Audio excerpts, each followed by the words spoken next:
ನಾವು ಗೆಳೆಯರು ಗೆಳೆಯರು ಅಂತ ನಾವು ಹೇಳ್ಕೊಂಡು ಅಡ್ಡಾಡಕ್ ಕುಂತಿದೀವಿ. ಜನರು ನೋಡಿದ್ರಿ ಬೆಸ್ಟ್ ಫ್ರೆಂಡ್ ಅಪ್ಪ ಅವ್ರು ಯಾವತ್ತೂ ಮರಿಂಗಿಲ್ಲ ಅವ್ರಿಗೆ ಹೇಳ್ತಾನ, ಆ ರೀತಿ ಅದಾರ ಅವರು. ಆದ್ರೆ ನಮ್ಮ ಸವಾಸ, ನಮ್ಮ ನಡವಳಿಕೆ, ನಮ್ಮ ಮಾತುಗಳು, ನಮ್ಮ ಪಾಲನೆ, ನಮ್ಮ ಹುಕ್ಮ ಏನಿರಬೇಕು ಕುರಾನ್ ಮತ್ತು ಹದೀಸ್ ಪ್ರಕಾರವನ್ನಿರಬೇಕು. ಗೆಳೆಯ ಕೆಟ್ಟ ದಾರಿ ಒಳಗೆ ಹೋಗ್ಕೊಂತೀರ ಅಂದ್ರೆ ಮತ್ತೆ ನಾವು ನಿಂದಿರ್ಸಬೇಕು. ಕುರಾನಲ್ಲಿ ಏನ್ ಸಿಕ್ರ ಬಂತು, ವಯಅಮುರೂನ ಬಿಲ್ ಮಾರೂಫ್ ವಯನ್ಹೌನ ಅನಿಲ್ ಮುನ್ಕರ್. ನಿಮ್ಮ ಗೆಳೆಯ ಏನಾದ್ರೆ ಕೆಟ್ಟ ದಾರಿ ಒಳಗೆ ಹೋಗ್ಕೊಂತಾನ ಅಂದ್ರೆ ಮೊದಲಿಗೆ ಹುಕ್ಮ ಕೊಡ್ರಿ, ಒಳ್ಳೆ ದಾರಿಗಡೆ ಬಾಪ, ಪುಣ್ಯದ ದಾರಿಗಡೆ ಬಾಪ ನೀನು. ವಯನ್ಹೌನ ಅನಿಲ್ ಮುನ್ಕರ್, ತಪ್ಪು ಕೆಲಸ ಮಾಡಕ್ ಕುಂತಿದ್ದಾನ ಮೊದಲಿಗೆ ಹಠವನ್ನು ಮಾಡ್ರಿ, ಮಾಡಬಾರ್ದು ನೀನು. ಈ ಒಳ್ಳೆ ದೋಸ್ತು ಬೆಸ್ಟ್ ಫ್ರೆಂಡ್ ಇದಕ್ಕಂತಾರೆ.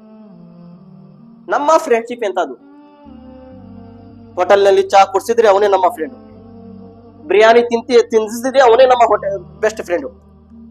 ನಾವು ಎಲ್ಲಾರು ಕೂಡಿ ಸಿಗರೇಟ್ ಹೊಡೆದಿದ್ರೆ ಬೆಸ್ಟ್ ಫ್ರೆಂಡ್, ಎಲ್ಲಾರು ಹೋಟೆಲ್ ನಲ್ಲಿ ಕುಂತು ನಾವು ಶರಾಯಿ ಕುಡಿದಿದ್ರೆ ಬೆಸ್ಟ್ ಫ್ರೆಂಡ್.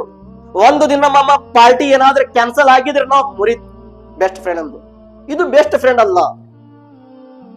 ಒಬ್ಬ ಗೆಳೆಯ ಇನ್ನೊಬ್ಬ ಗೆಳೆಯನ್ಗೆ ಹಾಳು ಮಾಡಕ್ ಕುಂತಿದ್ದಾನೆ, ನಿಮ್ಗೆ ಒಳ್ಳೆ ದಾರಿ ತರಾಕ್ ಕುಂತಿಲ್ಲ. ಪ್ರೀತಿಯ ಸಹೋದರರೇ, ತಿರ್ಮಿಜಿ ಶರೀಫ್